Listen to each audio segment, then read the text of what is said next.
اعوذ باللہ من الشیطان الرجیم بسم اللہ الرحمن الرحیم ان الذین یحبون ان تشیع الفاحشۃ فی الذین آمنوا لہم عذاب علیم، بے شک وہ لوگ جو یہ چاہتے ہیں کہ اہل ایمان میں بے حیائی کا چرچا ہو جائے تو ان لوگوں کے لیے بہت دردناک عذاب ہے۔ ایک تو یہ کہ بے حیائی پھیل جائے، تشیع الفاحشہ شائع ہو جائے، بے حیائی عام ہو جائے، جو لوگ اس کے لیے، اب ظاہر بات ہے کہ آج کل تو کاروبار کے لیے، اپنے اخبار بیچنے کے لیے، اس کی جو ہے اشاعت بڑھانے کے لیے نئی سے نئی قسم کی رنگین تصویریں شائع کی جا رہی ہیں، یہ سارا کچھ ہو رہا ہے۔ کسی شے کا اشتہار دینا ہو، عورت کی تصویر ساتھ ہوگی، یہ سارا کچھ جو ہو رہا ہے، تو یہ لوگ کون ہیں کہ جو اس بے حیائی کو، بے پردگی کو یہ در حقیقت اس معاشرے میں پھیلا رہے ہیں؟ تو وہ لوگ کہ جو چاہتے ہیں کہ معاشرے کے اندر بے حیائی پھیلے، اور ایک اس کا مفہوم یہ بھی ہے کہ اگر کہیں ایسی کوئی غلط حرکت ہوئی ہے اور اس کا چرچا ہو گیا، یہ آج ہمارے اخبارات کے اندر بہت بڑے پیمانے پر ہو رہا ہے، یہ اسکینڈلز شائع کر دیتے ہیں۔ اب وہ بات صحیح بھی ہے یا نہیں، غلط ہے تب بھی، لیکن ایک بات ہے اس کا چرچا ہو گیا، پورے دنیا کے اندر پہنچ گئی۔ اب ظاہر بات ہے کہ بچے بھی پڑھتے ہیں، بچیاں بھی پڑھتی ہیں، ان کے لیے تو گویا کہ یہ ایک ان کی معلومات کا ایک کھاتہ کھل گیا کہ ایسا بھی ہوتا ہے۔ جس طریقے سے آج کل ہو رہا ہے معاملہ، اس کو جس طریقے سے اخبارات میں شائع کیا جا رہا ہے، تو اس کی اس اشاعت کے اندر خرابی کا پہلو زیادہ ہے، مضر پہلو زیادہ ہے۔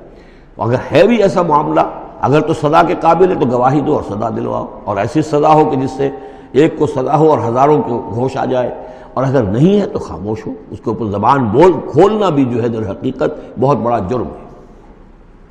ان الذین یحبون ان تشیع الفاحشۃ فی الذین آمنوا لہم عذاب علیم فی الدنیا والآخرہ، دنیا میں بھی اور آخرت میں بھی۔ واللہ یعلم وانتم لا تعلمون، اللہ جانتا ہے اور تم نہیں جانتے۔ ولولا فضل اللہ علیکم ورحمتہ، اور اگر اللہ کا فضل نہ ہوتا تم پر اور اس کی رحمت نہ ہوتی تو یہ تو طوفان ایسا اٹھا تھا کہ اس کے بڑے دور تک نتائج نکل سکتے تھے، یہ محذوف ہے۔ وان اللہ رؤوف الرحیم، تو اللہ بہت رؤوف ہے اور رحیم ہے۔ یا ایھا الذین آمنوا لا تتبعوا خطوات الشیطان، اہل ایمان شیطان کے نقش قدم کی پیروی نہ کرو۔ ومن یتبع خطوات الشیطان، جو کوئی بھی شیطان کے نقوش پا کی پیروی کرے گا، فإنہ یأمر بالفحشاء والمنکر، تو شیطان تو اسے حکم دے گا، وہ تو حکم دیتا ہے بے حیائی کا اور منکر کا، بری بات کا۔ ولولا فضل اللہ علیکم ورحمتہ، اور اگر نہ ہوتا اللہ کا فضل اور اس کی رحمت تمہاری شامل حال، ما زکا منکم من احد ابدا، تم میں سے کوئی ایک انسان بھی کبھی پاک نہ ہو سکتا۔ اللہ تعالیٰ کا فضل ہے، اللہ کی رحمت ہے۔ ایک شخص سے غلطی ہو جاتی ہے، اللہ پردہ پڑا رہنے دیتا ہے تو اس کے اندر اصلاح کا مادہ پیدا ہو جاتا ہے۔ ایک دفعہ آدمی ننگا ہو جائے تو پھر ڈھیٹ ہو جاتا ہے۔ اس سے یہ کہ اللہ تعالیٰ جو ہے ان چیزوں کے اندر اس کی بڑی حکمت ہے کہ اگر کوئی غلطی ہو گئی ہے فوراً نہیں پکڑتا، وہ اس کو مہلت دیتا ہے، اصلاح کرے۔ ولولا فضل اللہ علیکم ورحمتہ، اگر نہ ہوتا اللہ کا فضل تم پر اور اس کی رحمت، ما زکا منکم من احد ابدا، تم میں سے کوئی بھی کبھی نیک اور پارسا نہ بن سکتا اور پاک نہ ہو سکتا۔ ولکن اللہ یزکی من یشاء، بلکہ یہ تو اللہ تعالیٰ ہی پاک کرتا ہے جس کو چاہتا ہے۔ واللہ سمیع علیم، اللہ سمیع علیم ہے۔ ولا یأتل اولو الفضل منکم والسعة ان یؤتوا اولی القربى والمساکین والمہاجرین فی سبیل اللہ۔ اس آیت کی بھی شان نزول ہے کہ حضرت ابو بکر صدیق رضی اللہ تعالیٰ عنہ کے ایک یا تو بھانجے تھے یا خالہ زاد بھائی تھے، حضرت مصطح۔ یہ حضرت مصطح جو ہے غریب آدمی تھے، اور حضرت ابو بکر ان کی مدد کیا کرتے تھے، پیسے سے، مال سے ان کی ضرورت جو ہے پوری کرتے تھے۔ لیکن یہ مصطح بھی اس میں شریک ہو گئے۔ حضرت عائشہ صدیقہ رضی اللہ تعالیٰ عنہ پر جو تہمت کا معاملہ چلا، تو حضرت ابو بکر کو جب معلوم ہوا کہ مصطح بھی اس معاملے کے اندر شریک ہے، تو پھر غصے میں آ کر ان کا قسم کھا لی کہ میں اب اس کے ساتھ کبھی کوئی بھلائی نہیں کروں گا، اس نے اتنی بڑی غلطی کی ہے، اور اس معاملے کے اندر میری بیٹی کا معاملہ ہے، اور اس میں اس کو یہ خیال نہیں آیا کہ میں اس کے ساتھ کتنا کچھ احسان کرتا ہوں، اور اس نے اس کے اندر جو ہے وہ خود بھی شریک ہو گیا۔ اس پر اللہ تعالیٰ کی طرف سے گرفت آ رہی ہے کہ نہیں ابو بکر یہ ٹھیک نہیں ہے، جو بھی اس سے غلطی ہوئی، لیکن تم جو نیک کام کر رہے تھے اس کا کیوں قسم کھاتے ہو کہ اس کے اندر تم مدد نہیں کرو گے۔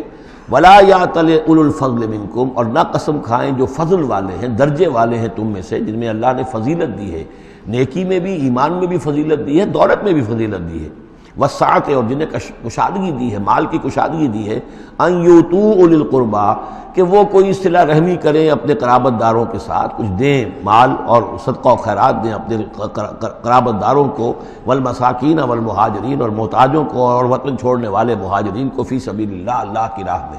تو یہ قسم نہ کھائیں. وَلْيَعْفُوا وَلْيَصْفَحُوا، انہیں چاہیے کہ معاف کر دیں اور درگزر سے کام لیں. أَلَا تُحِبُّونَ أَن يَغْفِرَ اللَّهُ لَكُمْ، کیا تم یہ نہیں چاہتے کہ اللہ تمہیں معاف کرے؟ یعنی اے ابو بکر، اگر تم یہ چاہتے ہو، تم سے بھی تو کوئی خطا آخر ہو جاتی ہے، اللہ معاف فرماتا ہے، کیا تم نہیں چاہتے کہ اللہ تمہاری خطاؤں سے درگزر کرے؟ أَلَا تُحِبُّونَ أَن يَغْفِرَ اللَّهُ لَكُمْ، کیا تم نہیں پسند کرتے اس کو کہ اللہ تمہیں معاف کرے؟ اس پر اس آیت کو سنتے ہی حضرت ابو بکر صدیق کے الفاظ یہ نقل کیے گئے، بلا یا ربنا انا نحب، کیوں نہیں پروردگار، ہم ضرور چاہتے ہیں کہ تو ہمیں معاف فرما دے.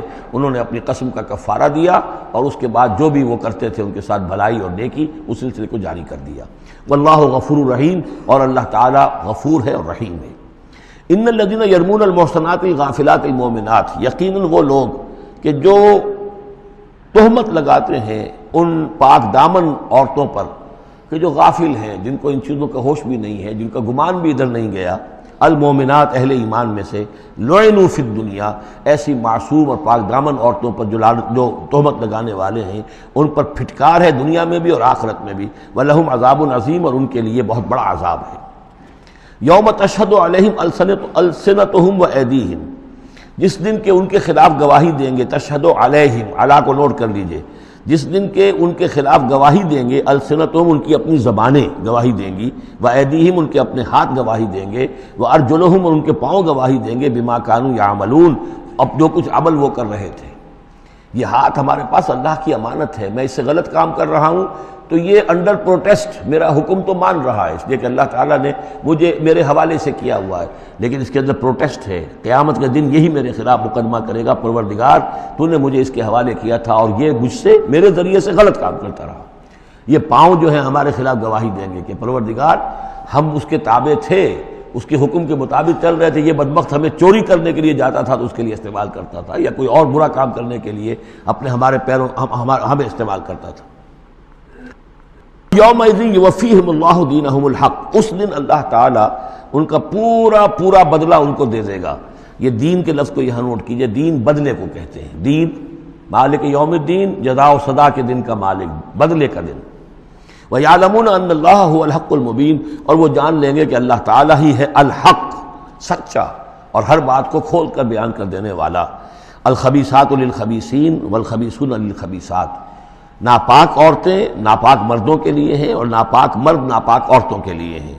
اور طیبات والطیبات للطیبین والطیبون للطیبات، اور ستھرے اور پاک باز جو خواتین ہیں وہ پاک باز مردوں کے لیے ہیں، اور پاک باز جو مرد ہیں وہ پاک دامن خواتین کے لیے ہیں. اولئک مبرؤون مما یقولون، یہ لوگ بری ہیں ان چیزوں سے کہ جو لوگ کہتے ہیں. لہم مغفرۃ ورزق کریم، ان کے لیے مغفرت ہے اور رزق کریم ہے. یہ دونوں آیات جو ہیں در حقیقت اخلاقی تعلیم کی نوعیت کی ہیں کہ اتنی اخلاقی حس معاشرے کے اندر رہے کہ جس کے ساتھ کوئی بدنامی کا معاملہ ہو جائے پھر وہ خود محسوس کرے کہ میں آئسولیٹ ہو کر رہ گیا ہوں یا رہ گئی ہوں اس معاشرے کے اندر. یہ معاشرے کے اندر یہ عام روش پیدا ہو جائے. جیسے کہ پہلے آیا تھا وہ اس کے اندر بھی یہی بات تھی کہ زانی نکاح نہ کرے مگر کسی زانیہ سے یا کسی مشرکہ سے. وہ اس لائق نہیں ہے کہ اس کے نکاح میں کوئی مسلمان خاتون آئے پاک دامن اور عفت والی. اس طرح زانیہ جو ہے اس سے کوئی نکاح نہ کرے سوائے مشرک کے. یہ قانونی چیزیں نہیں ہیں جیسا کہ میں نے عرض کیا، یہ اخلاقی، تاکہ ایک نفرت پیدا ہو زنا سے، بدکاری سے. اسی طریقے سے معاشرے کے اندر ایک عام فضا، ایک حس ایسی پیدا ہو جائے کہ جس میں جو لوگ بھی ایسی گراوٹوں میں مبتلا ہوں وہ خود اپنی آنکھوں میں ذلیل ہو کر رہ جائیں.